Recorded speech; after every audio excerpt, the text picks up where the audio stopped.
একেলগে আছোঁৱেই, বেলেগ কিন্তু এতিয়া ভবা নাই। আৰু আমাৰ সমষ্টিত এইটো কাৰণ এটা ইমান ডাঙৰ নিৰ্বাচন, এইটো ৰাজ্যিক পৰ্যায়ত এলায়েন্সটো কেতিয়াও সম্ভৱ নহয়। কিন্তু ঠাই বিশেষে নিশ্চয় হ'ব। ইয়াততো আমি বুজাৰ পৰাৰ মাজেৰে সদায় কামবিলাক কৰি আহিছোঁ। আমিতো একেলগে আছোঁৱেই, বেলেগ কিন্তু এতিয়া ভবা নাই। আৰু আমাৰ সমষ্টিত এইটো কাৰণ এটা ইমান ডাঙৰ নিৰ্বাচন, এইটো ৰাজ্যিক পৰ্যায়ত এলায়েন্সটো কেতিয়াও সম্ভৱ নহয়। কিন্তু ঠাই বিশেষে নিশ্চয় হ'ব।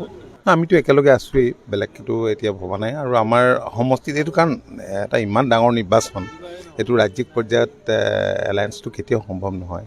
কিন্তু ঠাই বিশেষে নিশ্চয় হ'ব।